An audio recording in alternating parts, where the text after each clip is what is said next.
Good morning, everybody. Welcome back to Good Morning Let's Basketball. These are my co-hosts Daniel, Kevin, and Miles. Thank you guys for the support we've been getting these past few weeks. We recently hit 100 subscribers, and now our goal is to get 1,000 subscribers. And if you guys could, if you are listening to our podcast via Spotify or Apple Podcasts, to please give us a rating. It will help us out. And Kevin, kick us off with our first topic. For sure. So we got a lot of contenders now in both the Eastern and Western Conference, but a lot of these contenders do have some issues, kryptonite, if we may. And we're kind of to go over and discuss which teams we think have the best chance of winning the finals and what some of the biggest issues are. So with the team I was going to talk about first is definitely going to be the Warriors. People still have them being a top contender, which I definitely do think they will be. But they definitely have some issues. And their major issue at the moment is that their team is full of aging stars. The big four of Chris Paul, Klay Thompson, Stephen Curry, and Draymond Green are all 33 years old and older. The averaging age for the starting lineup is 33.8 years old, and no team in NBA history has ever won a finals with the average age being 33 years old or older. Plus, load managing and injuries can be an issue. Steph kind of has like that lingering ankle injury. Whenever he goes down, the Warriors definitely do take a hit. I wouldn't even consider them a full-time playoff team without Steph, but they do have CP3 now, which could help. And also Klay, he is pretty much fully back from his big injury that he had in 2018 and 2019, but he still plays a little bit different. He also is getting older, and some of those injuries could still be lingering. But the Warriors are one team that I definitely wanted to hit, but there's pretty much all the contenders, I think, have some issues with their team this year. I think the age with the Warriors is definitely something to consider. And I looked it up too, what the oldest team to win an NBA Finals was, and it was the 97-98 Bulls. Their average age was 32. And do you guys think with that average age of 33 that the Warriors could maybe pull it off? I think they definitely could. Real quick though, before I advance, my guess was I thought you were going to say the Mavericks. Were they on the list at all? Were they second? They were number had to be. two. That team was.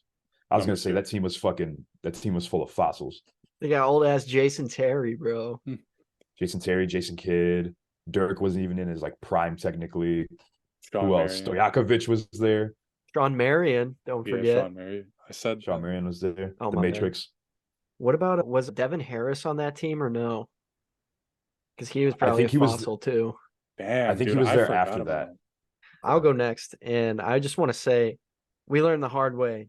Never sleep on the Warriors. I seriously don't think age is going to matter for them.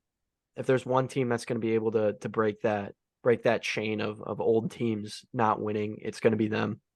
Learned that especially hard as a Celtics fan, but I want to mention the Grizzlies here. I feel like they just haven't been getting a lot of coverage, but what do you guys think about the Grizzlies? I think that I could really go 50-50 either way with them actually being able to win this thing, but they are still young, and Ja Morant is going to be suspended for a quarter of the season. So I'm just interested in hearing what you guys think of that. I think they're still going to be up there, to be honest. I mean, they have won multiple games without Ja Morant, and I would say they're definitely better now, especially with Marcus Smart being there. I mean, how many players did they lose in this past offseason? The only one that comes to my mind straight away is Tyus Jones and Dillon Brooks. That's true. Brandon Clark, is he going to be back, or is he going to start injured still? Do you guys know? I believe he will be back. I'm not sure on Steven Adams either, because I know that he had some injuries, but Desmond Bane and Jaren Jackson will start the season healthy, and I don't believe they had Jaren Jackson to start the season last year. I think he just won Defensive Player of the Year, so do they ever have Jaren Jackson, man? I feel like he's injured a lot. He just missed a decent amount last year, but I feel like he plays a majority of the season. You just don't hear a lot about him, to be honest. I feel like I don't, at least. I think Steven Adams is starting the season off, but Brandon Clark, I think he tore his ACL late into the season last year, so I don't know if he's fully recovered from that. I think it was either February or March. Wait, Miles, was that so? What are you saying that? Do they have a kryptonite, or were you talking about older teams? Well, this is separate from the older teams conversation, because I don't, if there's any team that's going to win as an old team, it's going to be the Warriors. So I don't really believe in that too much. I think they could break that chain, but I'm just bringing up the Grizzlies in terms of like, do you guys see any type of kryptonite with them? Because clearly on paper, they have a great roster. I mean, they're going to be starting what? Ja, Bane, Smart, probably Adams and Triple J. Like, that's a pretty solid roster, especially defensively. And they did lose Tyus Jones, which was huge for them off the bench. But I mean, they still got Kennard. They got a shooter. We might see Kenny Lofton actually take off this season, maybe get some minutes. They got Aldama, great shooter, solid defender, I'd say. But I don't know. They have David Roddy, I guess. He's not terrible. Like they have a pretty solid second unit. So I'm just wondering, man, do you think John Moran is a true kryptonite for this team in terms of like suspension or just like ball I hogging, like anything? I'm I asking. think I think he's the kryptonite for them, not for those reasons, but mainly because he is their leading man, right? He is the guy that without him, they probably aren't going to get as far in the playoffs or anywhere really for that matter if he's not on the court. And I think that a lot of the other guys that are star players on that team are experienced, obviously with Marcus Smart and Steven Adams, but they lack that lead man role, kind of. And I think obviously when you're going into, the playoffs or going into the late part of the season, you really do need someone that kind of brings the puzzle pieces all together. And without Ja, if he's causing issues, I guess we can bring up like the other things. If he's causing issues of being a ball hog or he has more personal issues outside of basketball, that's going to definitely be their number one kryptonite. Also, I would just think that fundamentally they're probably not as good of a ball club as the other teams in the West. If you go matchup wise, they're not beating Denver, I don't think. Probably wouldn't beat Lakers. Suns is hell for them probably, and Warriors is their best matchup, but even then I think they could beat the Suns. they could. But if KD, I think Beal, 100% they beat the Suns I don't like in a playoff scenario or just like any game this season. in the playoffs. Yes, I feel like they would definitely beat the Suns. They don't have an answer for guarding the paint, I don't think. Vic, Yeah, what's your take? You think the Grizzlies could beat the Phoenix Suns in the playoffs? I think that would be a very interesting playoff series. I think they got a good chance, but do I see them pulling it off? I don't know. That Phoenix Suns team, that starting five, I think if they can stay healthy and get that chemistry together, we saw Devin Booker and KD be one of the top duos last year when they played together.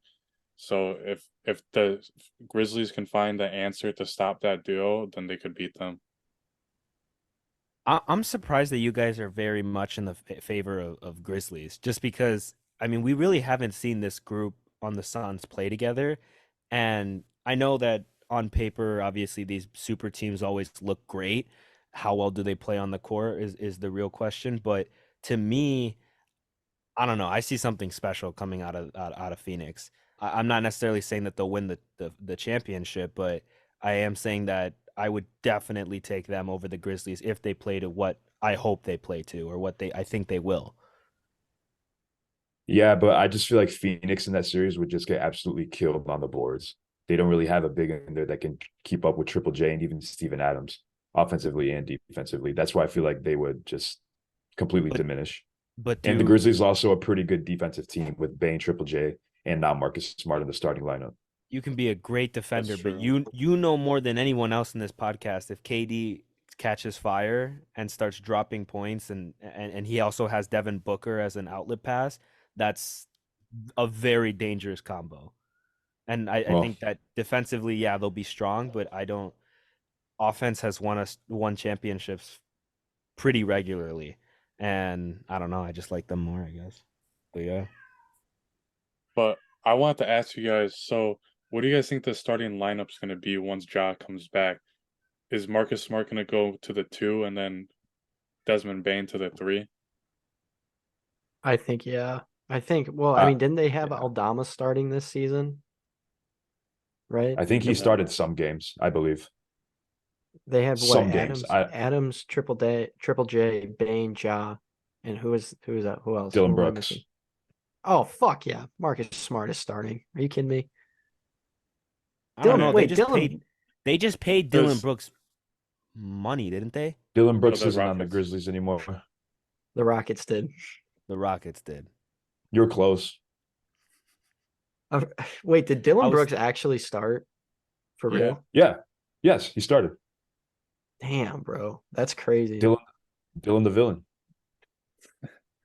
So he calls himself. He got kicked out of a fucking preseason game. He also I know dropped y'all had to see 40. that. He dropped 40 in the FIBA tournament, though. Yeah, on Peru. He might Who be him, fucking bro. cares? No, he's not. He might be him. It's yet to be determined.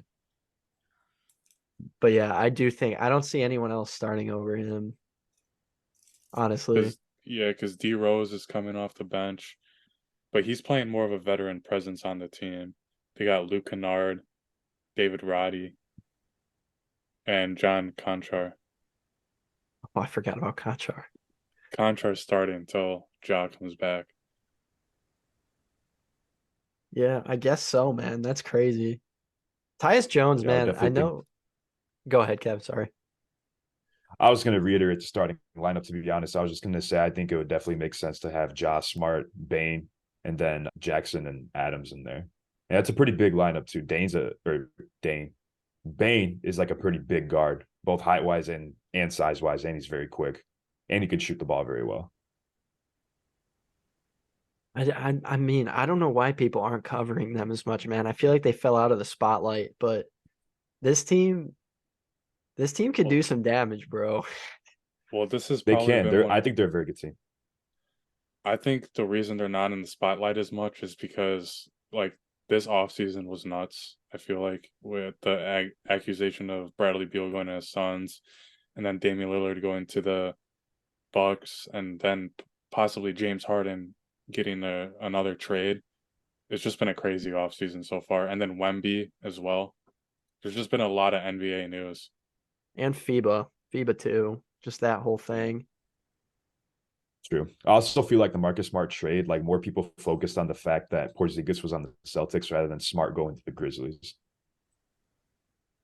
Like I feel like I saw more coverage on Porzingis and Celtics than I did with Smart going to the Grizzlies. That could just be my algorithm, though.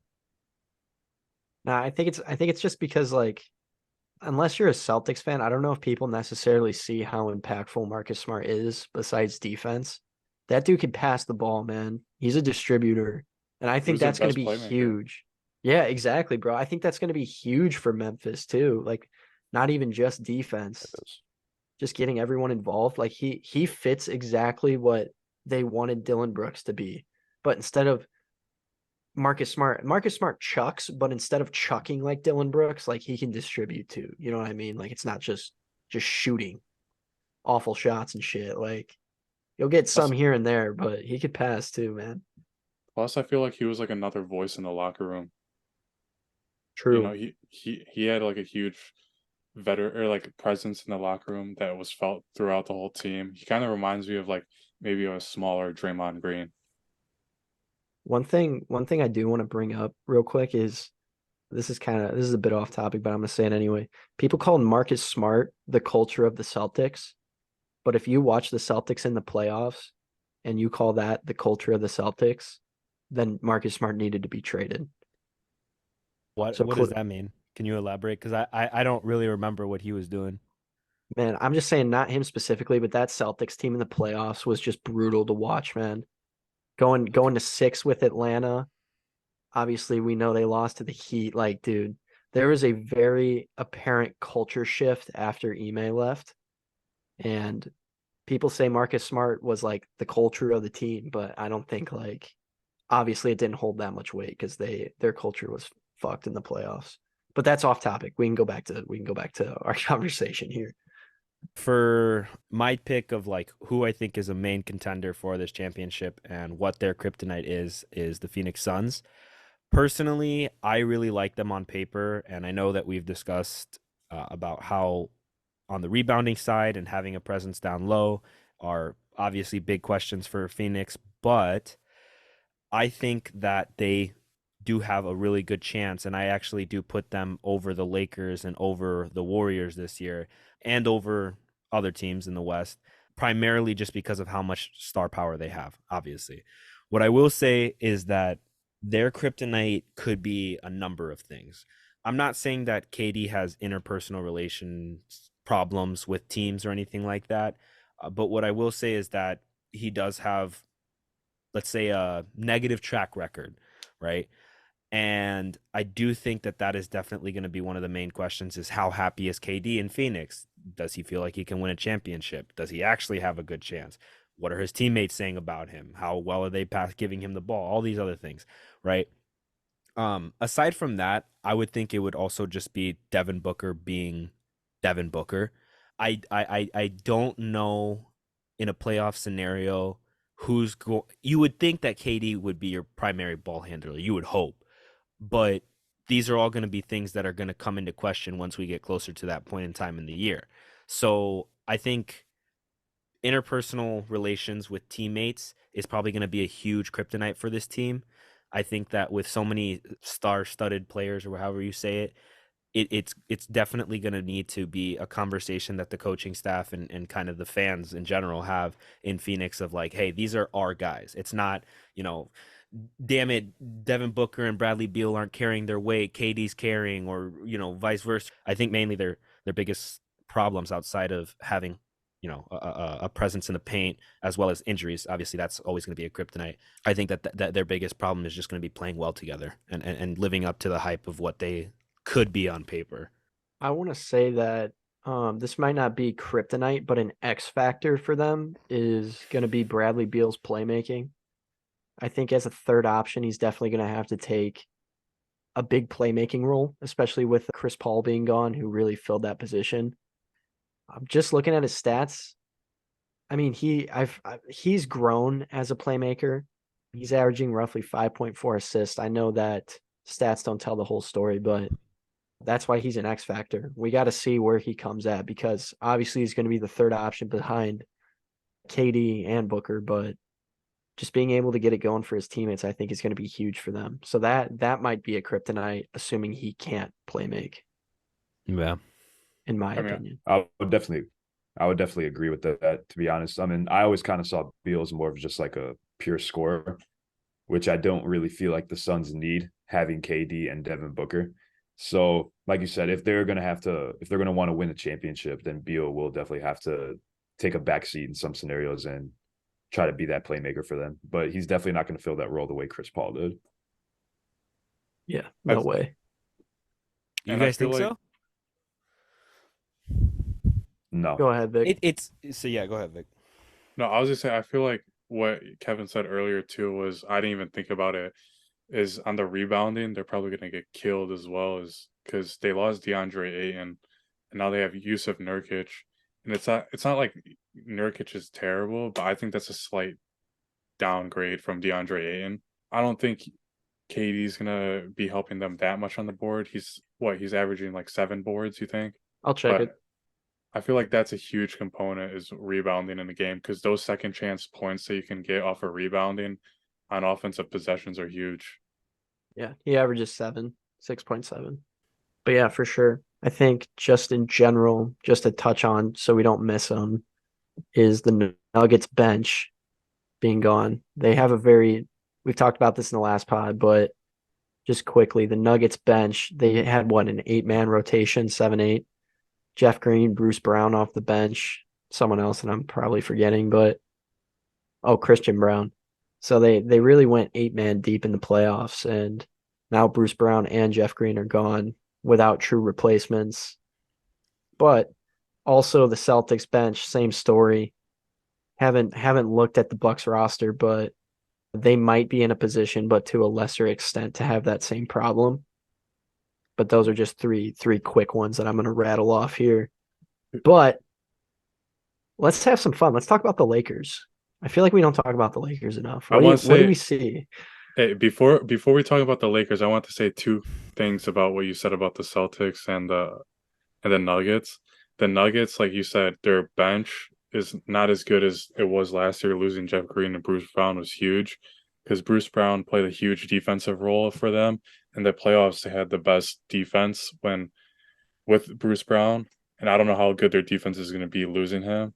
And then two is what I really like about the Celtics is as long if they can keep Kristaps Porzingis healthy, because he has missed a lot of games since his not a lot of games, but he has been known to miss quite a bit of games during the regular season since his injury.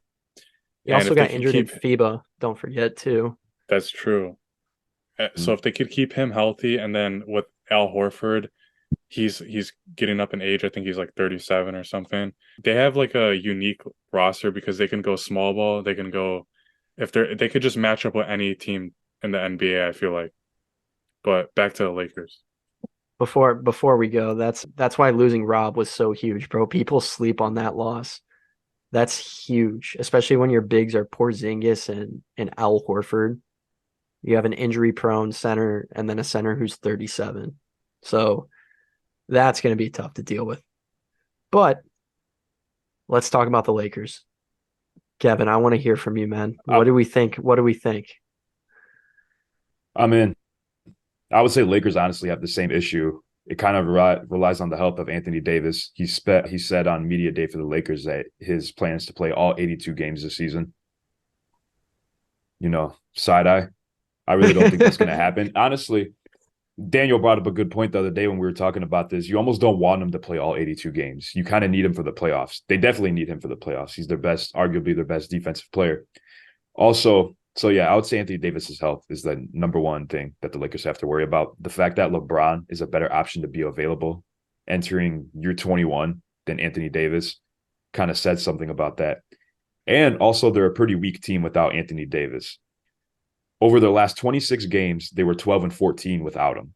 So, dude makes a presence on the court that's below 500. The health of Anthony Davis I think, will really depend on the success of the Lakers this year. I know they had great pickups in Gabe Vincent, Jackson Hayes, and Christian Wood, damn near the whole entire NBA. Taurean Prince, yeah, who will probably be in the starting lineup. That I read something the other day. Slept on. Re-signing Austin Reeves. But the paint is still wide open at that point. They need AD there, and I believe AD is we were speaking about X factors. AD is and has been the X factor for the Lakers ever since he got there. Dude, what's their record without AD? That's what I want to know, because it can't be good. I mean, just over their last 26 games without him, they were below 500 at 12-14. So I imagine throughout the course of the last season, or just in general, like out of all the years he's been there, I imagine that is below 500 as well. Yeah, he's a huge piece of that team. If they're without him, I don't know if they could go that far. They went 14-16 without Anthony Davis, it says here, for 2022-2023. So below 500. Yeah, I mean, I've been pretty vocal about my disdain for AD, and honestly, that's where the statement ends. My disdain for AD. I mean, I as a basketball player, he's great. As a fan, you can't really say too much about it, but it is definitely a real big issue when he is such a big question mark in terms of longevity and health. I did want to say, though, that in the defense of the Lakers, I know obviously, last year they didn't look so hot, but going into this offseason, we know that they made a lot of moves. And when I'm looking at their roster, I like what they have. When it comes to the Los Angeles Lakers, I think that we aren't necessarily giving them enough credit. Obviously, last year they weren't the best team on the roster. However, this year they've obviously made some big changes to their depth, you could say. And when you have some younger players coming off the bench, not even coming off the bench, but you have starters in Austin Reeves and potentially Rui Hachimura, guys that are really, in my opinion, coming into their own and are only most likely going to get better with the fact that obviously they're playing with the likes of LeBron and AD. But then you also got guys, like I said, that they've picked up and that they've had. D'Angelo Russell has been in the league for a long time. He's got his experience. Gabe Vincent, Christian Wood, and then obviously AD and LeBron. this team has the potential to do a lot of great things this year. Obviously, like you guys said, their biggest question is probably AD's health, and when AD's not on the court, they lose games. But even without AD this year, I think that they could be a really good team. Just kind of letting some of these younger guys come off the bench and get better the way that Austin Reeves did. I would really like to see it, but who knows? No one has mentioned that they also still have Jared Vanderbilt. I know he did fall off in the playoffs a bit, kind of fell out of the rotation, but that's a super solid one-on-one defender. Pretty tall too. Not saying he can cover for AD, but that still having him, because I know they were talking about moving him in the offseason for like big players, but keeping him I think is huge for them as well. To your point, Miles, I think that even though maybe if AD does go down, they are still a fairly large team, which I think does kind of make up for the lack of like a huge big man in the paint. You know, if your small forward or if your 3 through 5 is over like 6'7" or 6'8" or taller, that's a pretty steady lineup of guys that can cover the paint, I would think, and it kind of makes up for that missing piece with AD. Yeah, but AD is just a far better defender than all those guys combined. The Yeah, point where I I feel don't like know. the height and size I isn't don't really know going to if factor into what you can actually do on defense. Yeah, I don't know if Jackson Hayes stepping into that role is going to be the same as having AD, but and Christian Wood is a terrible defender, and he's also like 6'11", so They gotta have another big. I feel like we're forgetting one. They've they signed have so many new players. Well, they have Hayes, they got AD. rid of Matumbo or whatever the hell his name was. Oh, Mo Bamba. I see Jackson Hayes and AD as their two centers. I guess Christian Wood, but Christian Wood's more of a 4, so I don't Mhm. Got count some him. Yeah. guy named Colin Castleton. Who the hell is it? Oh, Obviously, he's not going to play. Yeah, he's fifth string. B team. he's a rookie. He's 6'11", 231 pounds. He is a skinny boy. Yeah, I don't see him seeing the floor. Yeah, Yeah, just a correction. Christian Wood is 6'9", not 6'11". So I think he's probably on the G League. That Colin guy. It said, yeah, it said he played in their summer league and was playing decently, but that's about the extent of what I saw about him. boys, why are we wasting our breath talking about Colin Castleton right now? Hey, we're gonna tag him and he's gonna love it. Dude, I mean, Colin. he's Be like, probably "Yo." mad chill, bro. Hey, what if he watches the pod? It just I mean, unsubscribes. we're talking about a guy who doesn't even have a picture on the roster yet, bro. Like he doesn't even have a picture No, on you gotta ESPN. click We're talking about on this him. guy being an X factor at the center position. All right, if AD, LeBron, and fucking Austin Reeves all drop dead, who's coming in? Damian It have Bowell, to be bro. Colin. Colin Castleton. Colin Castleton. You check back in with us in February when Colin Castleton has just won fucking he's a shoo-in for league MVP this year. He's one of those bronzes you get in my team to start with, bro. That's He's fun. probably one of the fire bronzes. He's a You know, brown those shirt. glitches. He's the brown shirt from Park. Dude, like any Gerald Green, any 2K Gerald Green, absolute cheese. It's gonna be Colin Castleton against other like 50 overalls. He's gonna get a mixtape. Holy shit. It's about to be like that 2018 Don Maker. My team card. Dude, So what happened to him? dude, I saw a video of him actually playing overseas, and he hit like a nasty step back that went viral. Kev, have you seen that? You know what I'm talking about or no? I have not. How does a step back by an ex-pro get taken? No, bro. It was like nasty. He was isoing on the wing, like it looked like KD, but it was Thon Maker, and like no one had heard that name for a minute. Shit, I'm sure. I'm trying to think. He had a lot of hype coming in.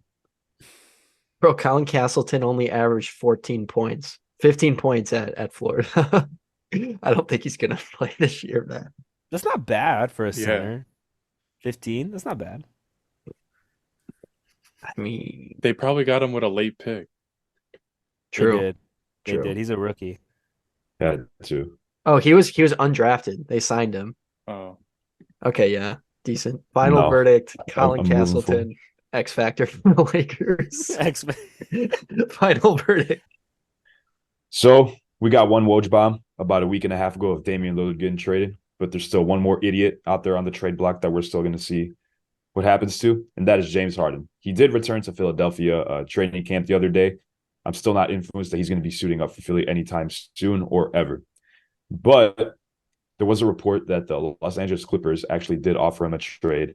And basically what the trade consisted of was Norman Powell, Trey Mann, Robert Covington, and a pick for James Harden.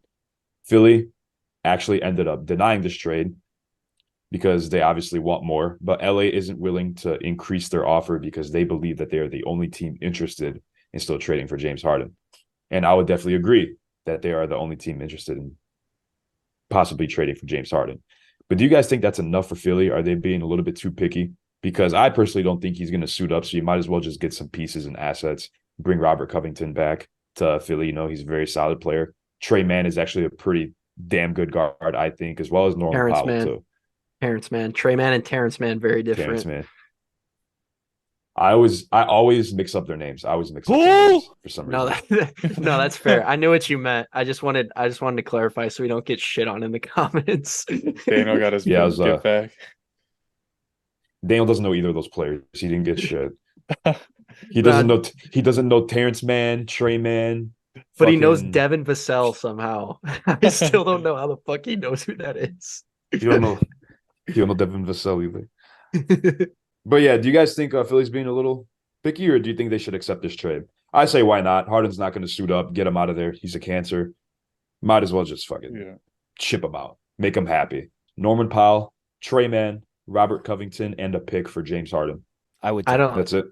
I personally don't think it's enough. I'm going to be honest. I know the Clippers definitely have leverage because Harden only came to training camp so he could get paid through like his contract agreements, but if I were the Sixers, I probably wouldn't take it. I feel like there's going to be a dark horse team that'll come through and trade for him, like the Heat. I don't think so, man. I don't know what the hell the Heat would give up. Pat Riley. I don't think anybody else is going to trade for the Clippers. Like, I feel like they're right in being patient for it. 76ers, I think, should just take it if that's the best that they're going to get, or if there's any trade offers that they have, like, entertain those as well. But, like, I think the 76ers, the reason they don't want to accept that is just because what they had to give up for James Harden. They're kind of pissed now, and his value just kind of decreased because he keeps on, like, requesting trades and kind of, like, ruining these franchises a bit, you know? I'm going to kind of side with Kevin on this one. I definitely think that in the position of Philly, they really need to just take their chips and go home. I mean, you know, take what you can get at this point. James Harden's stock value is only going to go down, and they really should honestly maybe, try to get a little bit more out of the Clippers, but they shouldn't be quick to deny anything. And they should be really the goal of this situation should be for them to get him out of Philly and to try to get the most out of it, which obviously that is the plan, but it needs to be the number one thing on your list because, like I said, over the course of the season, I think, or not even in the course of the season, but the longer this goes on, the more I think that his value is going to go down, and he needs to leave that team. Why are you laughing, fat ass? He started laughing midpoint. I couldn't fucking. Yeah. Bro, they're like Barkley and Shaq, bro. I swear. Vic is like, I'm like Kenny. Kev is Shaq. I'm Kenny. Daniel is Barkley, and Vic is Ernie, bro. I swear. When you're on a guy. Did you guys not hear this motherfucker lag? Not actually lag, but just stutter. He goes, oh. Then he stares into the camera, looking all stupid. I fucking couldn't, Ned. I couldn't.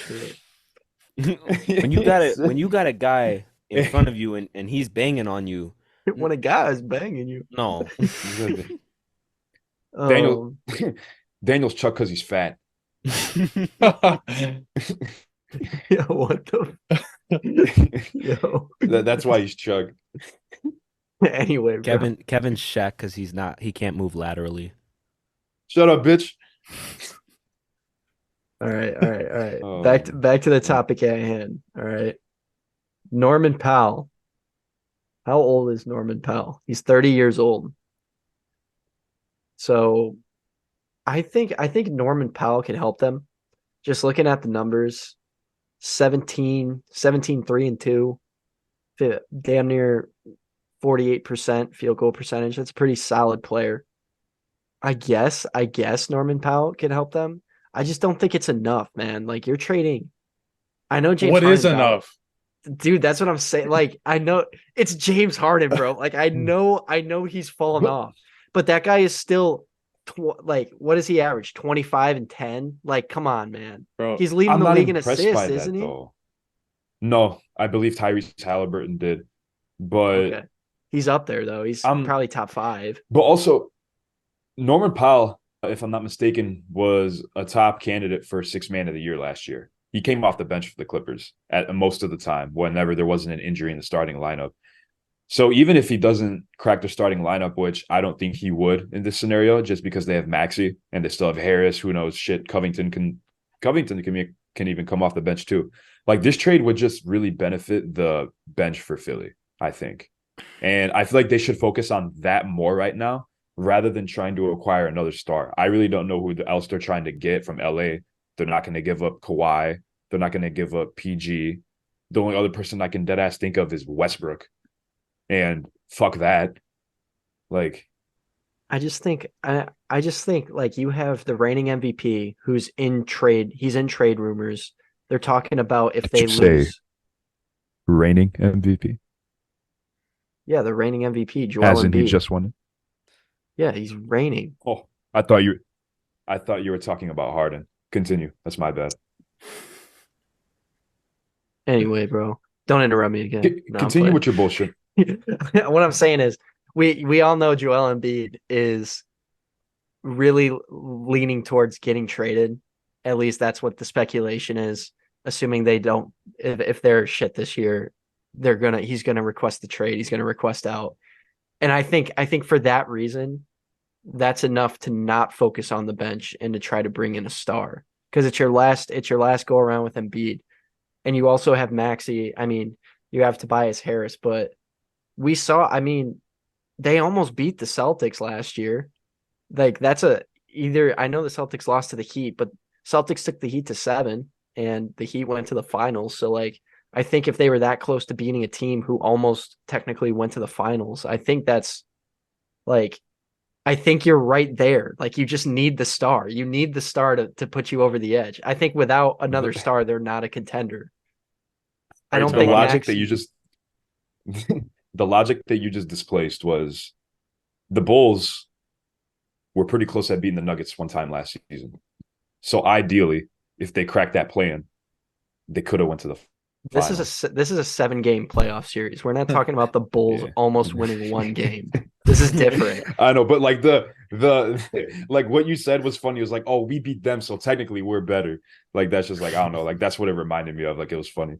Bro, dead ass. If Jason Tatum doesn't hit like 4 threes in the fourth quarter of whatever game that was, Philly beats them in that series.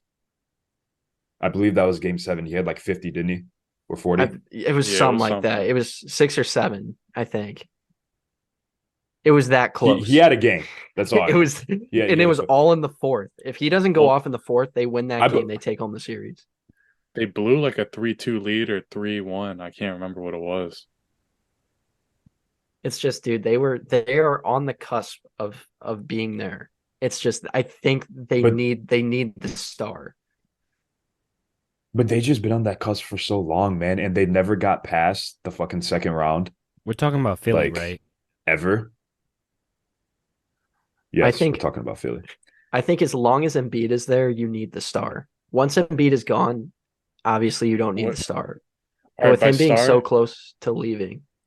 By star, are you meaning adding like another player with that James Harden and Embiid duo, or are you talking about another star instead of James Harden there?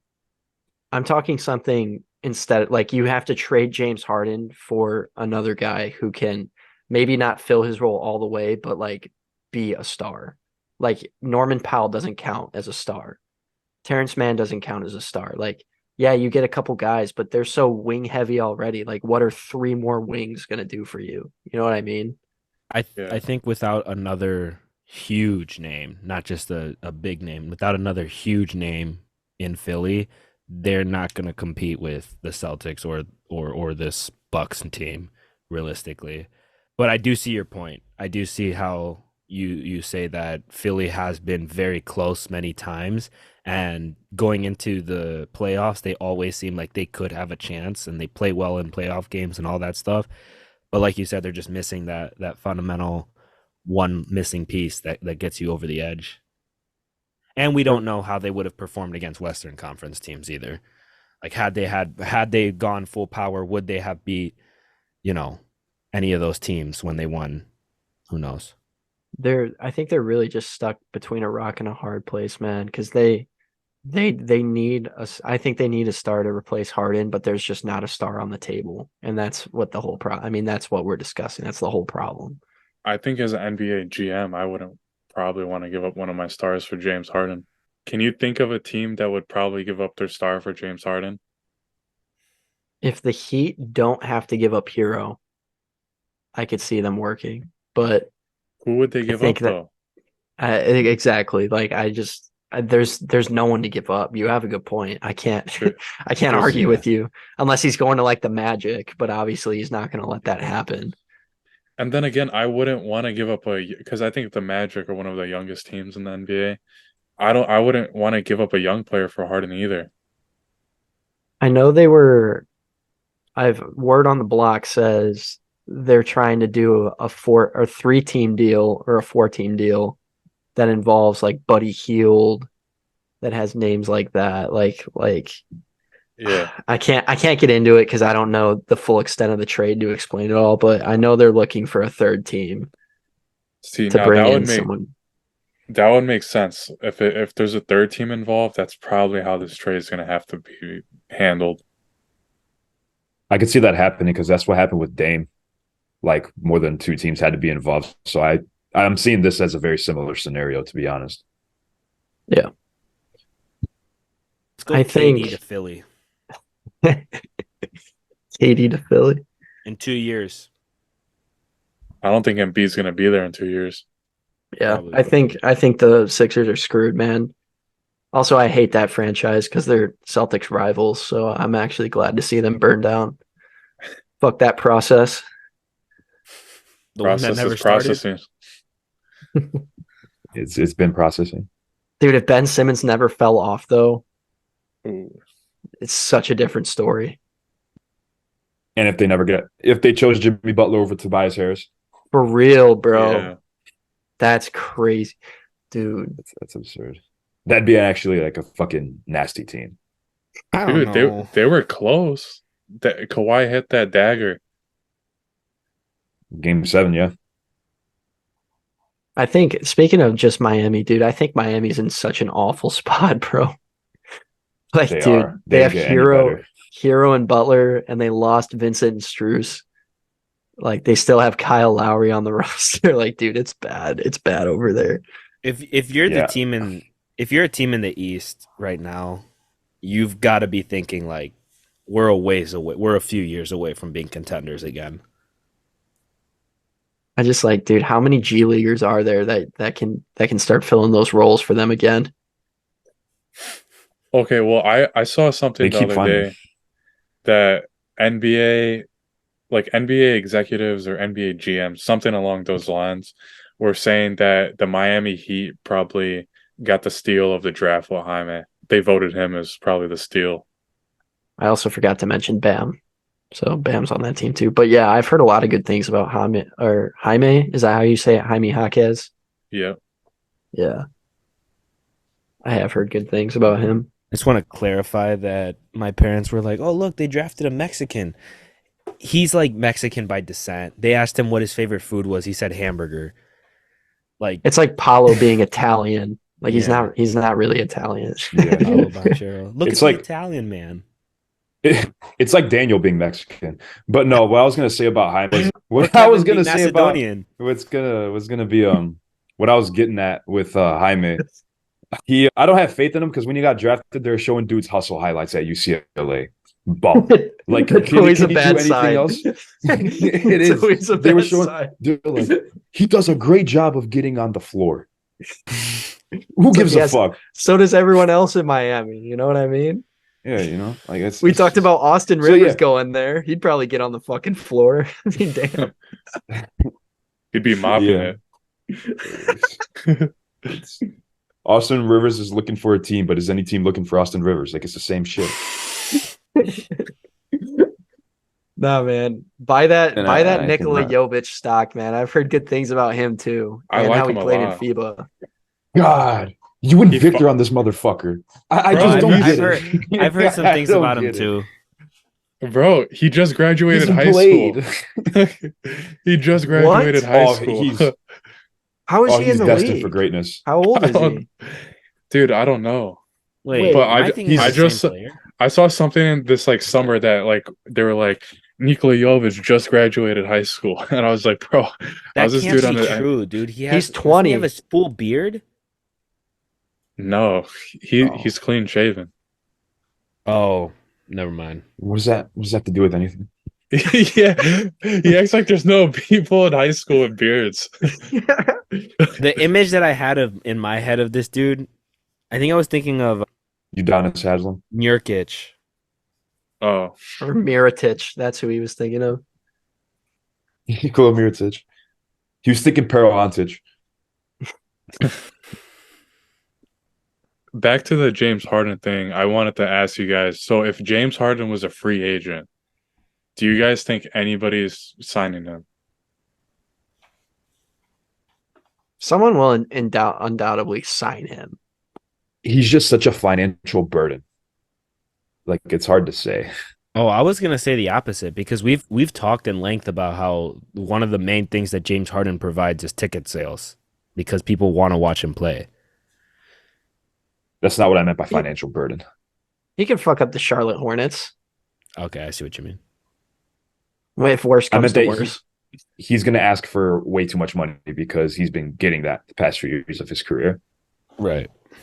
So, he's not going to take less I think than a Houston certain would amount sign on him. his mind. You said Houston, Vic? No.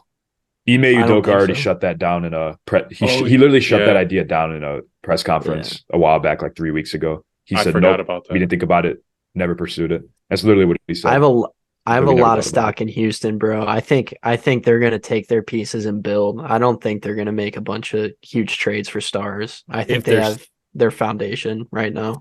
If they're smart, that's what they should do because they've got a lot of potential. They got the coach, they got the youth, they got some old heads in there, not old heads, but veterans.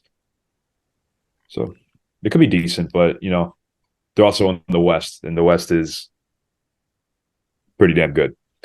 So Dude, they're also a have few years away. They have a good reason to drop their one player that doesn't fit too, KPJ. That was the one player who caused them a lot of issues, and now they have a reason to get rid of him. So Yeah, I think that's they huge. definitely should too. More time for Didn't he just Amen. get arrested? I haven't been looking too much into the specifics of it, but I'm pretty sure he's going to be found guilty. I'm pretty sure all the evidence is stacked against him. Yeah, so now they have two reasons. Yeah. Honestly, I would like to see James Harden go anywhere that has that doesn't have a contending team, but that has enough pieces to make a good basketball team. And I guess what I mean by that is send him anywhere that is like the Bulls, or I wouldn't say the Knicks because I know you guys don't like that. That would be a bad idea. But just any of those teams that just need another player that's good, really, in a way.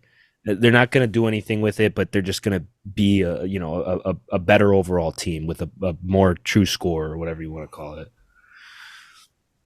Oh, hey, Kevin, a chat just came in from the chat. Destroyer tipped $1. Can this fat ogre do something? Isn't he paid to be on the stream?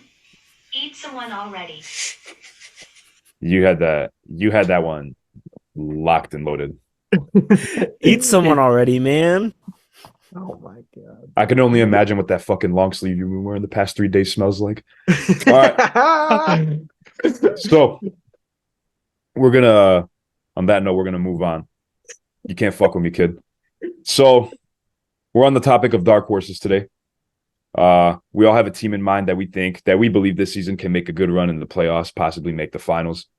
And mine is going to stir some controversy with one bastard in this chat, and that is the Dallas Mavericks. The reason I believe that's the Dallas Mavericks is because they did make the conference finals about 2 years back, the year the Warriors won the NBA finals. Yeah, go ahead and leave. We don't need your ass here.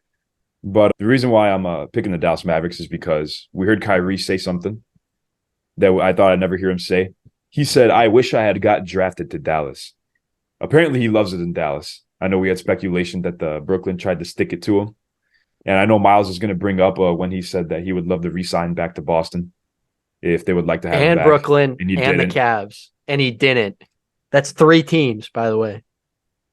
Yeah, but he also won a championship with the Cavs. He never really said he was going to sign back. And There's he left. video. There's video. You could find a video on anything out there in the world. So I don't really give a shit. Especially with But AI. they upgraded the defense a little bit with Grant Williams being there. They still have some holes, but it's a dark horse for a reason. Kyrie seems invested, which is good. Kind of everyone's major concern. Luka is Luka, and they have a pretty good perimeter defender in Grant Williams. So that's why I kind of think that they could possibly make a very solid run at the playoffs this year. But I did see NBA Central, they did drop their prediction of Western Conference seeding, and they actually had Dallas finishing 10th, which I think is a little bit overboard and kind of That's crazy. Yeah, that was very absurd to me to think that Dallas is going to finish 10th, but Dude, like, they're especially with the 100% gonna make moves the they playoffs. made, man. Like, come on, 10th, bro? Yeah. That's They had crazy. it's 10th. They had a really good offseason. Yeah. Well, also in that list, do you know who they had finishing second? The Timberwolves. So I don't What? really. Yeah, exactly. Like, I don't really agree was with their first? top 10 list. First was Denver. Oh, in the East, they had Cleveland finishing second, which is just absurd as well. Bro, So what? the list was kind of crazy, but the Dallas finishing 10th wasn't even the craziest one now that I'm saying it out loud. But Damn. yeah, that's my pick for our dark horse this year. They probably Dallas had Mavericks. Lakers 3rd or 4th. Maybe Suns at They were in the top 72nd.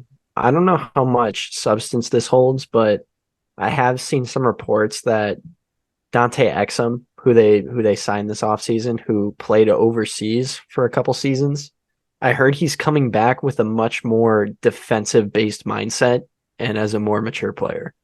So if that's true, just playing overseas ball and understanding defense and playing it with a lot more effort coming back to the league, that could also be huge for them. Now, that is a very out there take, but it is something I've heard that I thought I should mention while we're on the Mavs. Every time I think of Dante Exum, I think of my career when he was your rival at one point. I think They the just same Holy thing. shit, you're right. Whenever I think of Dante Exum, I just think of shorter Rudy Gobert, and I've been thinking that for a while now. They also Now he's got taking that defensive mindset. It's true. they also got me on the team, Mike Miles Jr. They also got me on the roster. Kev, our boy from TCU, made it. He's on Dallas. Made it too. He's on Dallas. He's on Dallas this season. Look, hey, Mike Miles can ball, man. Looking at that kid, he's definitely a very shut down college player. He could be a solid NBA player, right? I think if there's any team he can be a good one on, it's this one because he's a flat out scorer. That's pretty much every other player on this team besides Grant Williams. So True, but he also has to try to take a job from Kyrie and Luka, which I think is kind of unlikely at this point. Yeah. So we'll see in the future, maybe. looking at this team, do we think they got better defensively besides obviously signing Grant Williams is a good pickup for defense? Seth Curry is offensive minded, I would say.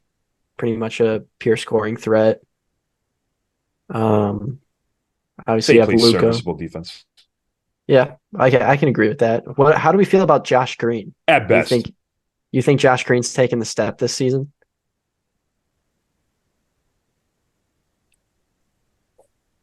Josh Green. I mean, No opinion.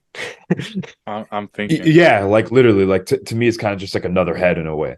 Like, I don't really see Josh Green making too much of an impact for the Dallas Mavericks team, and kind of, I don't know if I he's going to thought fill the needs. I thought he was pretty good last year, just like energy wise, pretty good 3-point shooter, I'd say. Let me check. Let me actually fact check that. Just eye test tells me he was a pretty good 3-point shooter. Yeah, he shot 40% from three last year, so definitely a good 3-point shooter. That could Yeah, be and a that could be a pretty solid 3-and-D guy. he's still young too, which I mean, definitely coming off the bench, he could probably fill in a huge piece. I don't. Oh, that's who I'm thinking of. Derek Lively, bro. Derek Yes, Lively is a good defender. That was their huge he pickup. is. He was very good at Duke last year. I mean, grabbing boards, blocking shots. He's Yeah. massive. He's like 7'1", very lanky, very young too. He can jump.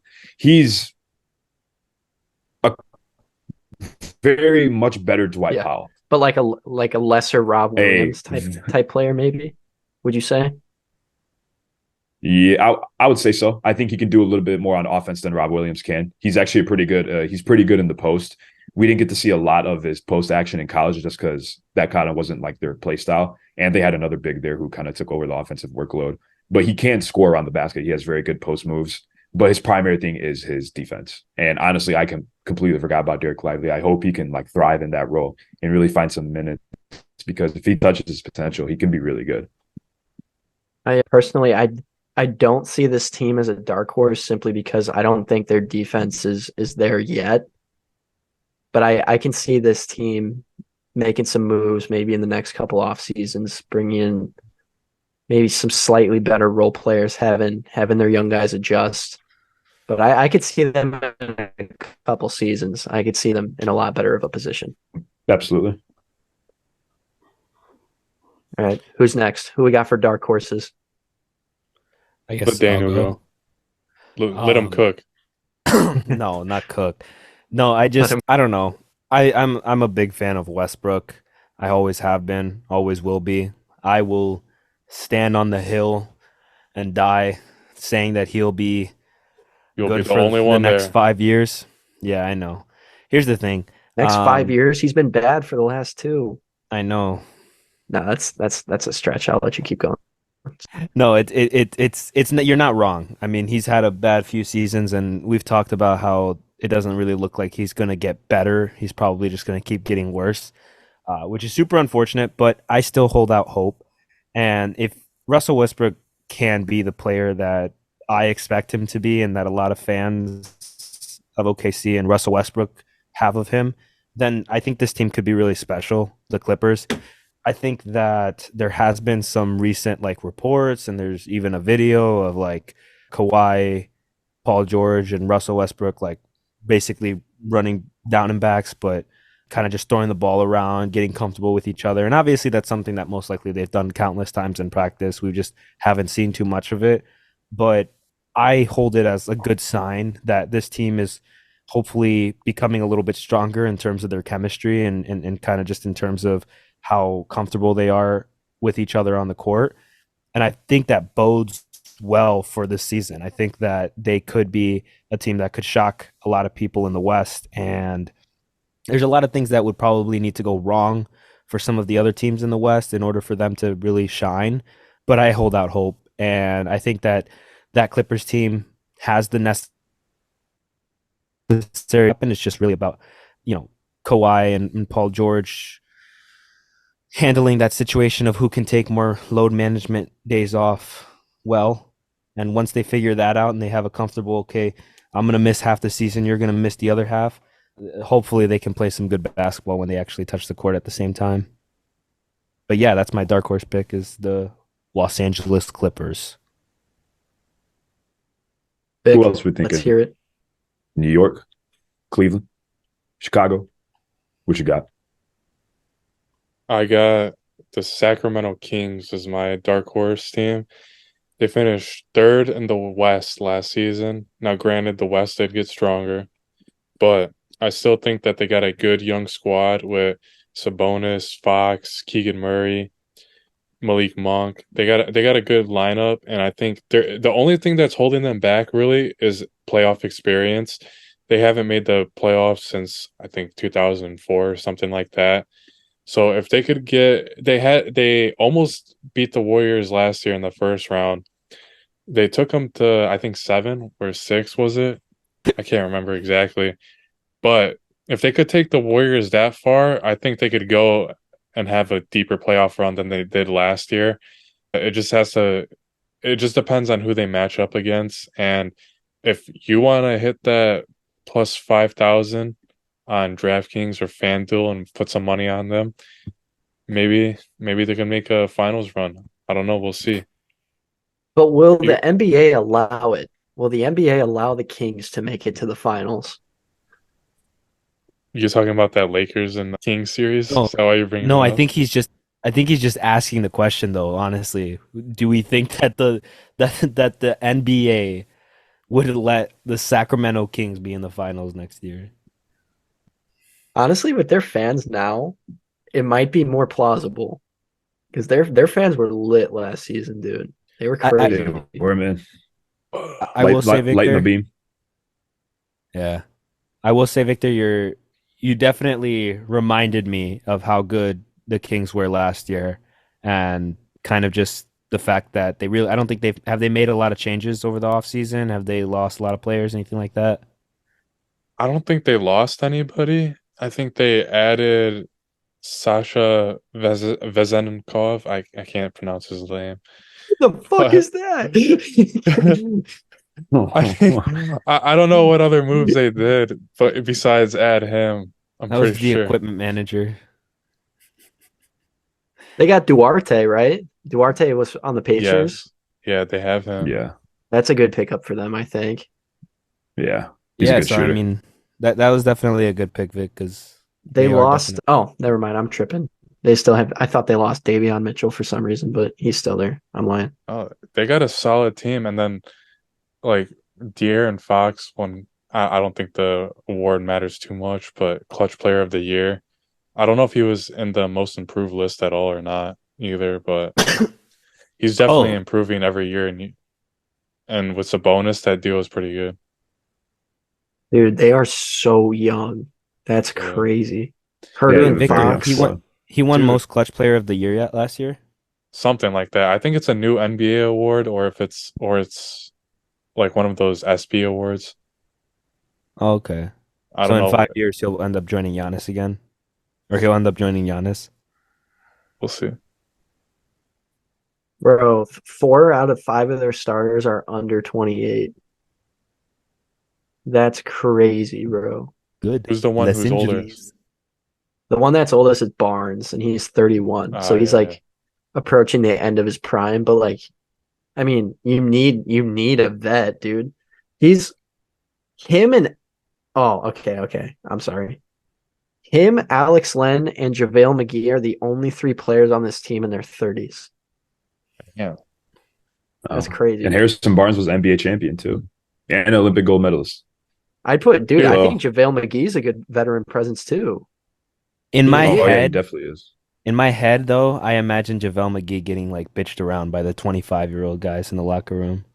Like he walks in, he's like, "Guys, we need to work as a team." They're like, "Shut up." You got to look past the Shackton, bro. He has a gold medal. JaVale's He has a got a ring. gold medal and a ring. JaVale McGee, GOAT? Question mark. That's like James Jones being the GOAT. Curry doesn't have a medal, does he? He doesn't have a gold medal. No. Or does he? Curry does not. Hey, I'm not saying, but I'm saying. All right, Head for Miles. head, JaVale McGee versus Stephen Curry. Who had the better career? All right, Miles. Who's your dark horse? I was gonna, you know what? Daniel beat me to it, but I was also gonna go Clippers. I think the Clippers, man, on their last leg, Kawhi and Paul George, obviously nothing has gone right so far, but you can't count them out. I mean, it's 2 of the best wings in the entire league, both offensively and defensively. It's just a matter of health.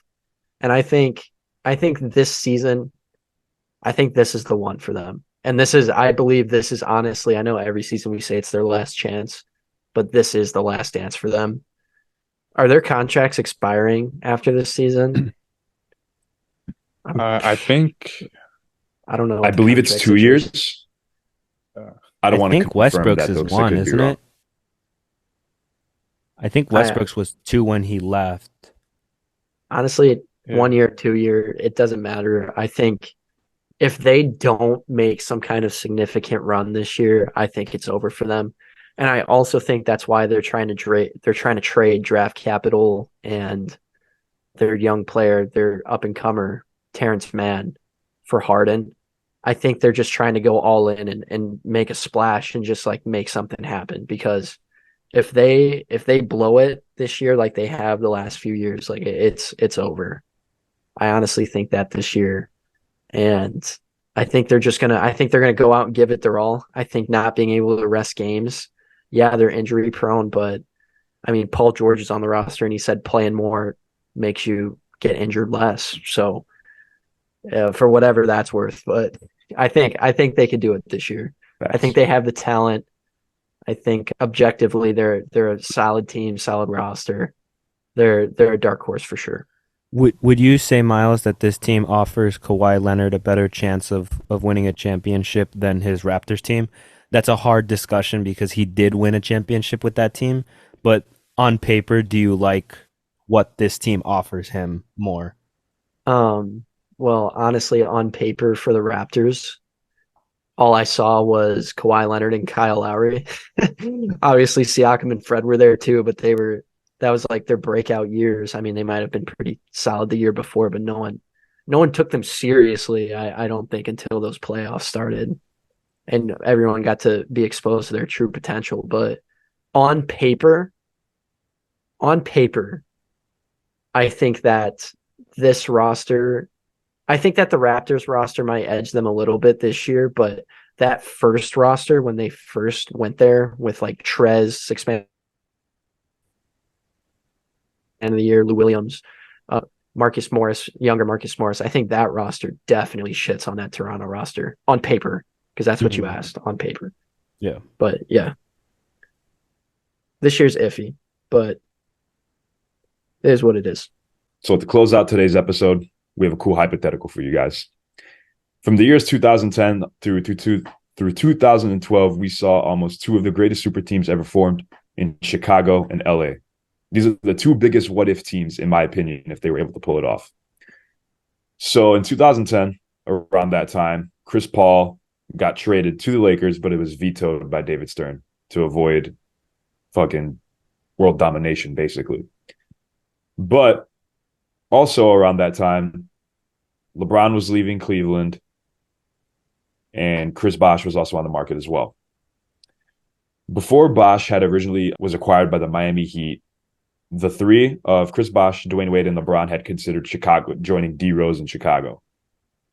Only if reading that makes me want to fucking put a hole through every wall in this goddamn room. But I thought it'd be cool to debate if these teams met in a 7-game series, who we think would win. Would it be the Lakers with the starting lineup of Chris Paul, Kobe Bryant, Ron Artest, Pau Gasol, and Dwight Howard? Or would it be the Chicago Bulls of Derrick Rose, D Wade, LeBron, Bosh, and Joakim Noah? I'm 100% going to go with the Bulls for the simple fact that LeBron at this time was easily the best player in the NBA with the prime D Wade and an MVP Derrick Rose, as well as a prime Chris Bosh and a prime Joakim Noah, who was the defensive player in the year around that time as well. I think defensively they're better. I feel like offensively they have better scorers. And I feel like they have an advantage in the paint because they are kind of small with Artest at the 4. Obviously Artest at the 3. My bad, I forgot. Dwight Howard in the lineup. Well, shit.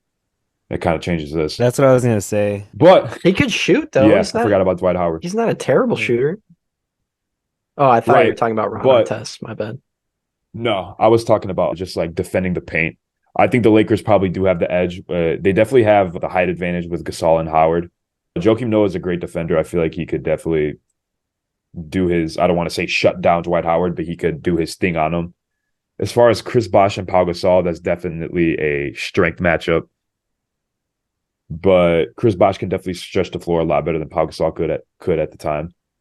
And Dwight Howard wasn't at his like prime when he was on the Lakers either. He was pretty shit when he was there, but there was also a lot of like attitude problems and ego issues at the time. But He with went Chris there Paul there, who before. knows? I'm sorry, did he go there before the Rockets or after the Rockets? He went there before the Rockets, right? It was Magic to Lakers, then to Rockets. Yes.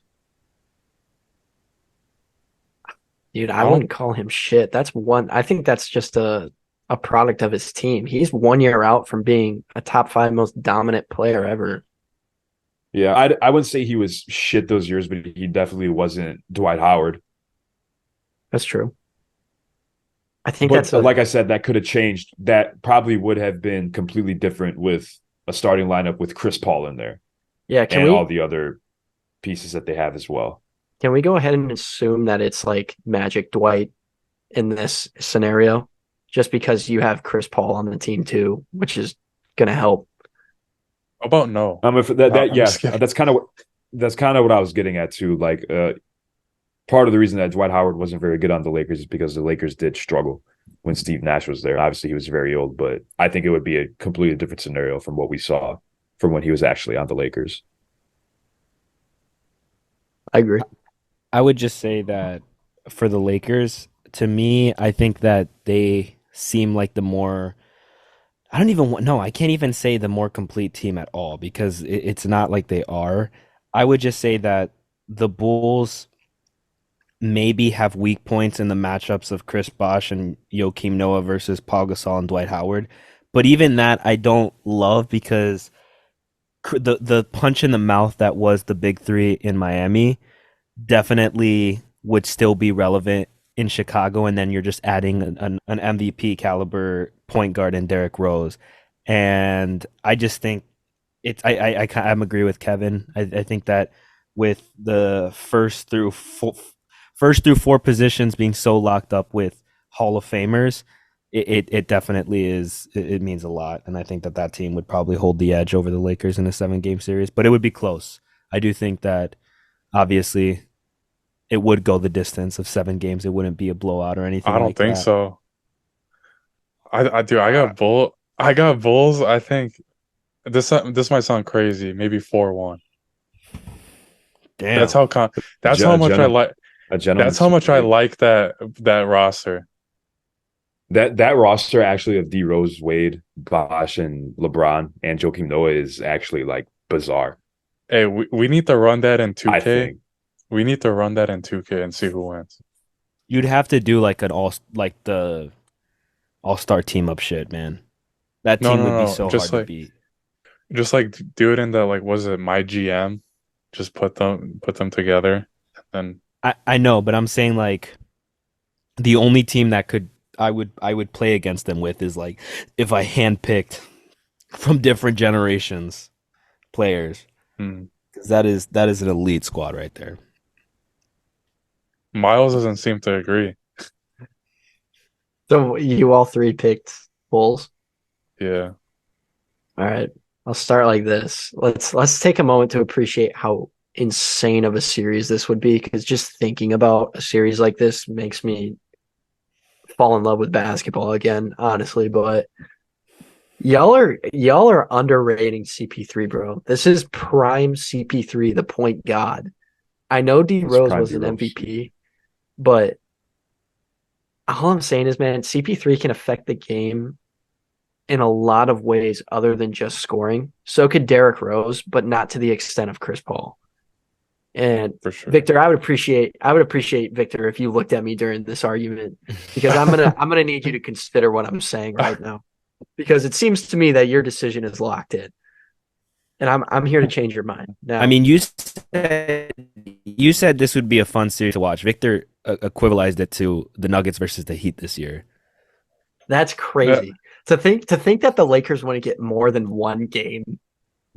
Vic, Bro, I might just be biased, but bro, I don't know. I really like D Rose. I really think that if LeBron, D Wade, and Bosh came to the Bulls, that would have been insane. And I think they would have had multiple championships won. Well, let's not forget, first of all, that D Wade, LeBron, and Bosh lost to the fucking fossilized Mavericks, as Kevin likes to say, the But first time they came together. Let's not forget that. Second Yeah. off, I don't think D Rose works as well next to them as Chris Paul. I think just you have Derrick Rose, man. valid point. You have a Derrick valid Rose is point. there's only, as they always say, man, in simple terms, there's only one ball. Like there is so much scoring on this team that it's undoubtedly going to result in one of the players. Obviously, we know Bosh took the back seat when it was LeBron and Wade, but there's got to be two players that take a back seat, and I think it's going to be what do you guys think? D Wade and Bosh, or do you think Rose? Because it's not going to be LeBron. Okay, I so would say LeBron's Wade. locked in. As far as offensively, I would probably assume Wade to probably take that offensive backseat, just I just because think of where D Rose was at the time I in agree. his career. I He think was just reigning the MVP. I think the efficiency of the offense just plummets. There's too much offense on that team. Obviously, D Wade is a great defender. LeBron's solid defender, Bosh solid defender, but like the Lakers are just as solid. I also like to point to LeBron in that last San Antonio series having to deal with Kawhi Leonard, and how we all know the clip of him at the free throw line getting pissed when Kawhi checks in. I think of Artest in the same realm as that young Kawhi Leonard, because Artest is a lockdown defender. I'm not saying he's going to lock up LeBron. Kawhi Leonard didn't lock up LeBron, but I think Artest can actively bother LeBron enough to allow him to have at least one off game in that series, which in a final series, one game matters. So I think CP3 can affect the game more than Rose. I think Artest can affect LeBron. Dwight Howard, if we're assuming Magic Dwight Howard, that's a top three most dominant player ever. I don't think you guys remember how good Dwight Howard was on the Magic, clearly, because no one talked about him. But dude, we were thinking of Lakers days, and then what you wanted to put him in as Well, I'm No, as saying Magic. Kevin said the same thing. I'm saying Dwight Howard was on the Lakers 1 year out from the Magic. And I think the only reason he was bad on the Lakers is because of his fit on that team. Yeah, And for sure. I think it's just a different story if we're putting these two teams in the finals. And you also have Chris Paul on the roster that's not old like Steve Nash, that has a lot more gravity than Steve Nash. I think it's just a different story. And honestly, man, we saw I think the Lakers take it. I think they can overcome the Bulls, bro. I just think there's too much offense on the Bulls for it to actually work. Usually, I would agree with you on the fact because you did make all good points, and usually I would agree with you that too much offense can be the downfall of teams. But with this team, I don't think that would be the case. Just because, I mean, even you mentioned, who would take the back seat. I think that team would. I honestly, okay. So first, I want to say I would disagree with your point of Derrick Rose doesn't fit as well with that big three as Chris Paul does with the Lakers. I think that his play style matches definitely the style of that big three, and that's probably a big reason as to why they wanted to go to Chicago in the first place. But I also would think that no matter at what point in the game, there would be probably a change in who would be taking that back seat. I mean, we saw it all the time where Chris Bosh was having crazy games. We saw LeBron was consistently having crazy games, and Dwayne Wade was doing the same thing. So adding another player to that, I think, would just kind of add one more rotation player that could just give another team buckets. And I think it would just be too much. I think it would be a similar situation to kind of the Warriors, where when they start catching fire and they're firing on all cylinders, and you can't predict who's going to get the ball and what they're going to do with it, you're shit out of luck. And I also think, Victor, to the point of like we're talking about like that era, I think we should kind of open it up because we're talking about Dwayne Wade, Chris Bosh, and LeBron all being relatively in their prime, as well as Derrick Rose. I would not say Kobe Bryant was in his prime at that point, and that's a huge piece to the puzzle in that team. That's a good point. I guess I did kind of assume that this was like 2010 finals Kobe. but I guess it's not. This would be what, 2012 Kobe? Yeah, 2012, 2013. Yeah. After the injury, right? Yeah, that is a huge point. But I can't let everyone just take the same team because then there'd be no argument. No, gotta I mean, make well, something. I think, yeah, like you But- said, if you consider Chris Paul, Dwight Howard, and Kobe Bryant being at their primes, and that team head to head against the prime, Bulls, then I like that argument. It'd Yeah, probably be no. a final series we saw a few times, to be honest, if these trades did go through. I don't think it'd be a finals we saw just one time and never again. It'd be like the Cavs and Warriors in the mid 2010s. Yeah, dude, Hey. that was crazy. You guys forget that Dwight Howard was the reason we never got a Kobe and LeBron finals. I hope you guys didn't forget that. That is true. We didn't forget that. Those years in the Magic. Fucking Bulls that's fucking fans, dude. deadly. I'm arguing against 3 Bulls fans. What am I supposed to say? I can't possibly Nothing. sway anyone in here.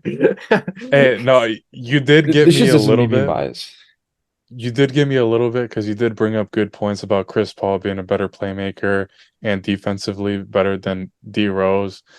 And I do, you did get me there, and I think still I would take the Bulls, maybe 4-2. Okay, see, like with Victor, like I wasn't delusional enough to say it'd be a fucking sweep or gentleman's sweep.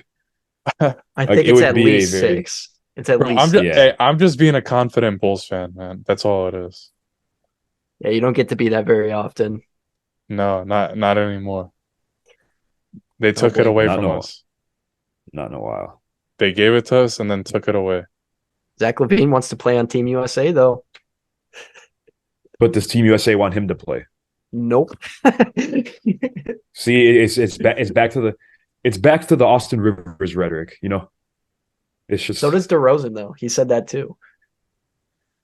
They don't want him DeRozan has a either. gold. DeRozan has a gold medal. That's right. I don't know, man. The Bulls. They need to blow that shit up. And then they re-sign Vooz. Tough. Tough. Well, Lonzo's making a surprise comeback this year. We're gonna get back that number 1 spot in the East like we did 2 years ago. It's gonna be great. The Celtics are gonna probably finish 7th because Porzingis gets hurt. Al Horford starts sucking. Jaylen Brown still can't dribble. That's what's gonna happen. It's gonna be a very good season upcoming. Giannis went to the Warriors. Speaking of the season coming up, though, we do finally have NBA basketball in approximately 13 days, October 24th. We got the Warriors versus Lakers opening up. No, we have Denver versus Lakers opening up, and then Warriors versus Suns right after that. Y'all better tune into that because I think those are going to be 2 pretty crazy games. It's been a while, but season 1 is finally coming to the end, and season 2 is going to be it. So that wraps up this week's episode of Good Morning Let's Basketball. We appreciate you guys tuning in. We're on the new road to 1,000 subscribers. We just recently hit 100. If you guys like this episode, be sure to like and subscribe and share with a friend. And if you're listening on Spotify or Apple Podcasts, please be sure to leave us a rating. It will help us out a lot. Until next time.